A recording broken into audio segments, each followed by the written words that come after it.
హరీష్ రావు గారు నాకు అందుబాటులో ఉన్నారు. మరి కాసేపట్లో ఉస్నాబాద్ బహిరంగ సభ ప్రారంభం కాబోతుంది. ఉస్నాబాద్ సభకు ఇన్ఛార్జిగా ఉన్న హరీష్ రావు గారు అందుబాటులో ఉన్నారు. ఫైర్బండ్గా కొనసాగుతున్నారు. ఒకసారి మాట్లాడే ప్రయత్నం చేద్దాం. సార్ మంచి సార్, ఆ శాసనసభ రద్దయింది. నిజంగా తొందరపాటు చర్య అని ఒక భావన ఉంది రాజకీయ విశ్లేషణలో కావచ్చు, ఇతర రాష్ట్రాల్లో కావచ్చు. దేనికి తొందరపాటు? ఇవాళ వాస్తవానికి ఇదేం పెద్ద ముందస్తు కూడా కానే కాదు. మనకు మార్చిలో ఎన్నికలు జరగాల్సిందే, బహుశా జరుగుతాయి, డిసెంబర్లో జరుగుతున్నాయి. 2-3 నెలల్లో పాటు దాంట్లో పెద్ద ముందస్తు అనేటువంటి భావన కూడా ఎవరికి లేదు.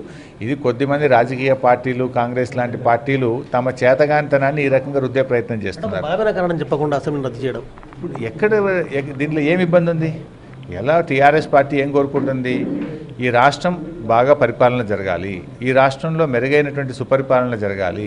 ఇలా ప్రతిపక్షాలు దిగజారుడు రాజకీయాలకు పాల్పడుతూ ఉన్నాయి కనుక, ప్రతిపక్షాలు మేము పనే చేయలేదు అంటున్నారు కనుక ప్రజల తీర్పు కోరుదామన్నాం. మేము ప్రతిపక్షాలు మాకు ఛాలెంజ్ చేసినాయి కదా, మరి వాళ్ళు ఎందుకు వెనకకపోతున్నారు? ఛాలెంజ్ చేసినటువంటి ప్రతిపక్షాలు ఈ ప్రభుత్వం మేనిఫెస్టో అమలు చేయలే, ఈ ప్రభుత్వం పనిచేయలే, ఈ ప్రభుత్వం చేత కాదు, ఈ ప్రభుత్వం అసలే బాగలేదన్నారు. అసలే బాగలేదన్నటువంటి ప్రతిపక్షాలు ఈరోజు ఎందుకు వెనకకపోతున్నాయి? ఎందుకు వెనకకపోతున్నాయంటే ఈ ప్రభుత్వానికి ప్రజల్లో పలుకుబడింది కనుక, ప్రజలు ఈ ప్రభుత్వాన్ని విశ్వసిస్తున్నారు కనుక, ప్రజలు తిరిగి కేసీఆర్ గారే ముఖ్యమంత్రి కావాలని కోరుకుంటున్నారు అనేటువంటి విషయం వాళ్ళకి అర్థమైంది కనుక ఇలా వెనకడుగు వేస్తున్నారు. రాష్ట్రంలో రాజకీయ అనిశ్చితి లేదు, కేవలం రాజకీయ కాలుష్యాన్ని సృష్టించింది టీఆర్ఎస్ అన్న ఒక వాదన కాంగ్రెస్ నుంచి. కాలుష్యాన్ని సృష్టించింది కాంగ్రెస్ పార్టీ. దేశంలో ప్రపంచంలో ఎవడన్నా ప్రాజెక్టులకు అడ్డుకునేటువంటి పార్టీ ఉంటుందండి? ప్రాజెక్టుల మీద కుట్రతో కేసులు వేసి పాలమూరు ఎత్తిపోతల పథకంలో పులులు లేని చోట పెద్ద పుల్లు ఉన్నాయని, జంగల్ లేని చోట జంగళ్ళు ఉన్నాయని, అనుమతులు లేకుండా ప్రాజెక్టులు కడుతున్నారని, పనులు వెంటనే ఆపివేయాలని గ్రీన్ ట్రిబ్యునల్లో, హైకోర్టులో, సుప్రీంకోర్టులో వందల సంఖ్యలో కేసులు వేసి రాష్ట్ర ప్రగతిని అడ్డుకున్నటువంటి కాంగ్రెస్ పార్టీది కలుషిత రాజకీయాల. ఈ రాష్ట్రాన్ని 1 కోటి ఎకరాల మాగాణిగా మార్చాలి, వేగవంతంగా ప్రాజెక్టులు నిర్మించాలి, దేశానికే ఆదర్శంగా అత్యంత వేగవంతంగా ప్రాజెక్టులు నిర్మిస్తున్నటువంటి మాయి కలుషిత రాజకీయాల ప్రజలు రేపు తీర్పు చెప్తారు. తెలంగాణ రాష్ట్రం ఇచ్చిన హామీలలో 35% కూడా అమలు కాలేదు, మేము ఆధార్తో సహా నిరూపిస్తామని ఎన్నికల పాపం వాళ్ళు ఒక్కటి అమలు చేయలేని కాంగ్రెస్ పార్టీ వాళ్ళు 2009 ఎన్నికల మేనిఫెస్టోలో మీరు పెట్టిన 10 అంశాల్లో ఒక్కటైనా అమలు చేశారా? సమాధానం చెప్పండి. ఒక్కటి కూడా అమలు చేయకుండా మీరు మోసం చేసినటువంటి మీరు మమ్మల్ని విమర్శిస్తారా? ఎన్నికల్లో ఇచ్చిన హామీల్లో మెజారిటీ హామీలను అమలు చేయడంతో పాటు హామీ ఇవ్వకపోయినా ప్రజలకు అవసరమని భావించి మిషన్ భగీరథ కార్యక్రమాన్ని తీసుకొచ్చి ఇంటింటికి నీళ్ళు ఇచ్చాం. పేదింటి ఆడపిల్లల వివాహానికి కష్టమవుతుందని ఎన్నికల్లో హామీ ఇవ్వకపోయినా కళ్యాణ లక్ష్మి కింద 1,116 రూపాయలు ప్రతి ఇంటికి అందిస్తూ ఉన్నాం. ఇవాళ కేసీఆర్ కిట్టు ప్రతి ఒక్కరు కూడా ఆరోగ్యంగా ఉండాలని చెప్పి ఇవాళ 13,000 రూపాయలు ఆడపిల్ల పుట్టే ఇస్తూ, 12,000 మగపిల్లవాడికి ఇస్తూ, కేసీఆర్ కిట్ని ఇస్తూ ప్రభుత్వ ఆసుపత్రుల్లో డెలివరీలు రెట్టింపు అయినాయంటే ఇది మేము మేనిఫెస్టోలో చెప్పకపోయినా మేము చేశాం.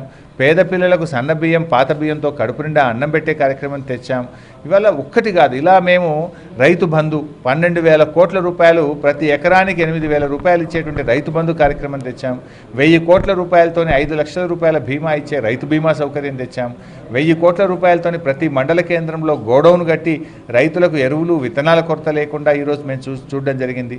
హామీ ఇవ్వకపోయినా రైతులకు 24 గంటల ఉచిత నాణ్యమైన కరెంటు ఈ దేశంలో ఇస్తున్న ఏకైక రాష్ట్రం తెలంగాణ రాష్ట్రం. ఇలా చెప్పుకుంటూ పోతే కొన్ని పదుల సంఖ్యలో ఉన్నాయి. ఆల్మోస్ట్ ఎన్నికల వాతావరణంలో ఉన్నాం, కానీ కేసీఆర్ ఒక్కసారిగా 105 మంది అభ్యర్థులు ప్రకటించడం అంటే ఇది ఒక సాహసోపేతం. అది మా బలం, మా పార్టీకి ఉండేటువంటి బలం, మా నాయకుడికి ఉండే ఆత్మవిశ్వాసం.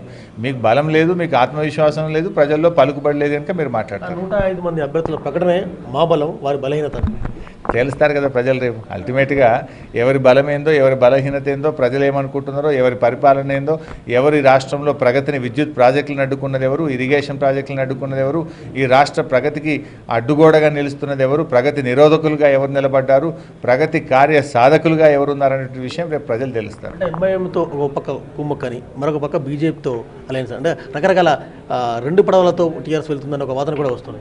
కుమ్మక్కు రాజకీయాలు కాంగ్రెస్ పార్టీ. ఈ తెలంగాణ రాష్ట్ర ఏర్పాటును అడ్డుకున్న కాంగ్రెస్తో ఎట్లా గెలుస్తారండి?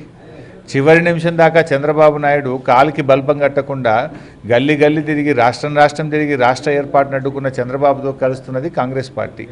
నిన్నగాక మొన్న సీతారామ ప్రాజెక్టులకు ఖమ్మం జిల్లాకు అనుమతులు ఇవ్వద్దన్నాడు. ఇచ్చిన కాళేశ్వరం ప్రాజెక్టు అనుమతులు రద్దు చేయమని ఢిల్లీకి ఉత్తరం రాసిండు. పాలమూరు ప్రాజెక్టులకు అనుమతులు ఇవ్వద్దని కేంద్రానికి ఉత్తరం రాసి ఇది పాత ప్రాజెక్టు కాదు కొత్త ప్రాజెక్ట్ అని పాలమూరు ప్రాజెక్టుకు మోకాలడ్డం పెట్టిన చంద్రబాబుతో కాంగ్రెస్ ఎట్టగలుస్తుందండి? తెలంగాణ కరెంటు రాకుండా అంధాకారంలో నిలిచినటువంటి చంద్రబాబుతో కాంగ్రెస్ పొత్తు పెట్టుకొని మమ్మల్ని కలిసి రాజకీయాలు అంటారా? మీది రాజకీయ ప్రయోజనాలు అయితే మాది రాష్ట్ర ప్రయోజనాలు. మీరు మీ రాజకీయ ప్రయోజనాల కోసం సిద్ధాంతాలు పక్కకు పెట్టి రాష్ట్రాన్ని రాష్ట్ర ప్రగతిని అడ్డుకున్న చంద్రబాబుతో చేతులు కలిపినటువంటి మీకు తప్పకుండా ప్రజలు గుణపాఠం చెప్తారు. మాకు ఇలా ప్రజల మీద విశ్వాసం ఉంది కనుక మాకు ఎవరితో పొత్తులు కొమ్మక్కులు మాకు అవసరం లేదు.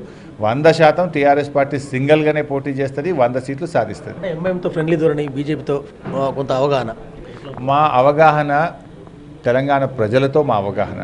మా రాష్ట్రానికి అవసరమైనటువంటి అనుమతులు సాధించడానికి ఢిల్లీలో ఏ ప్రభుత్వం ఉన్నా కూడా పోరాడతాం, మాట్లాడతాం. తప్పకుండా రాష్ట్రం యొక్క అభివృద్ధిని మేము సాధించుకుంటాం.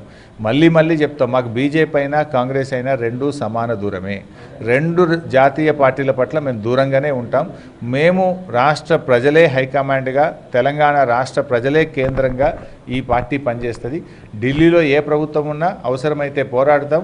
సామరస్యంగా అయినా వ్యూహాత్మకంగా అయినా కేంద్ర ప్రభుత్వంతో మా యొక్క రాష్ట్ర ప్రయోజనాలని మేము సాధించుకుంటాం. చివరిగా ఉస్నాబాద్ సభ ద్వారా, ఎన్నికల సభ ద్వారా ఎలాంటి సంరక్షణ పూనుకుంటున్నారు, ఎలాంటి దిక్సూచి ఇవ్వబోతున్నారు వచ్చే ఎన్నికల ప్రచారానికి? ఎలాంటిది ఇవ్వబోతా ఉన్నారో సభ కంటే ముందు నేను చెప్పడం సబబుగా ఉండదు. సభ ద్వారా మీరు తెలుసుకోండి. సభ మీద ఓవరాల్ సభ మధ్యాహ్నం 2:30 ప్రాంతంలో ముఖ్యమంత్రి గారు ఇక్కడికి చేరుకొని సాయంత్రం 5:30 వరకు కూడా ఈ సభ కొనసాగుతుంది.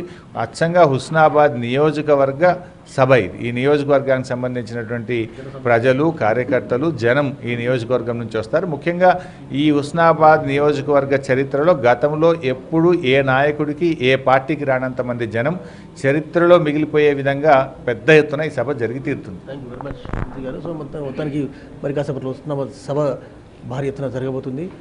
2 గంటలు 3 గంటల తర్వాత సీఎం కేసీఆర్ ఇక్కడ చేరుకోబోతున్నారు. Camera person Sampath, Venkat, NTV, Karimnagar.